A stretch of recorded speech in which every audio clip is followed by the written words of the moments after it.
Extrait numéro 136. Restez unis. À partir des lépreux, des pharisiens et du royaume de Dieu. Comme Jésus fait route vers Jérusalem, passant aux confins de la Galilée et de la Samarie, nous raconte Luc, il se passe un épisode curieux.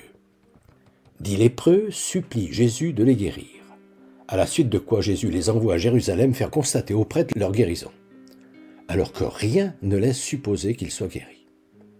Tandis qu'ils s'y rendent, en cours de route, ils le sont effectivement. L'un d'entre eux revient donc remercier Jésus. Or, il se trouve que c'est un Samaritain. Quand il se jette à ses pieds pour le remercier, Jésus le reprend. « Relève-toi, c'est ta foi qui t'a sauvé. » S'ensuit l'intervention de quelques pharisiens qui lui demandent « Quand viendra le royaume de Dieu ?» Et auquel Jésus répond « La venue du royaume de Dieu ne se laisse pas observer. Le royaume de Dieu est au milieu de vous. » Réflexion à rapprocher du processus que Jésus conseille d'observer quand on veut prier. Ce processus que Jésus dit à ses disciples de suivre quand ils veulent se mettre en présence du Créateur. Dit qui ne signifie pas qu'il enseigne à ses disciples de répéter ses paroles, mais qu'il leur conseille de se mettre en condition pour réaliser devant qui ils vont oser se présenter. Contentons-nous aujourd'hui de nous arrêter sur les 10 lépreux. Nous sommes 10, c'est-à-dire nombreux, à être en quête de bien faire, mais notamment parce que nous sommes, pour la plupart, encombrés de tout ce que notre tradition religieuse a chargé sur nos épaules, ô combien cette marche vers la vérité est difficile.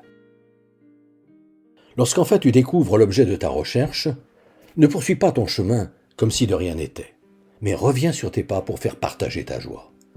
Et alors tu comprendras que ce n'est pas un tel ou une telle qu'il faut remercier, mais que c'est Dieu seul qui t'a conduit là, que c'est ta foi qui t'a sauvé.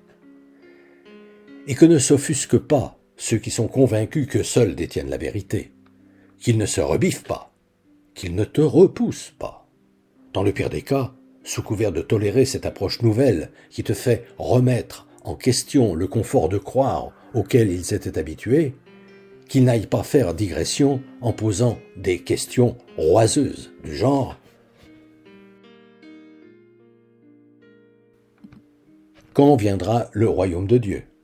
Mais qu'ils se disent, c'est un minimum, que, comme toi, qui en l'occurrence les perturbe, toi aussi, tu t'efforces de faire ce qui est agréable. Ainsi, quoique chacun pense, bien avoir à l'esprit que nous sommes tous en chemin et que la plus élémentaire tendresse fraternelle convie à mettre en œuvre le commandement sur lequel Jésus insista 5 fois au cours de la prière dite sacerdotale qu'il prononça lors de son dernier repas. Restez unis.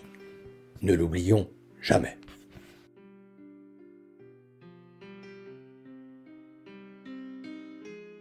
Depuis des années, environ 1 fois par mois, j'envoie une lettre d'information spirituelle à tout mon carnet d'adresses.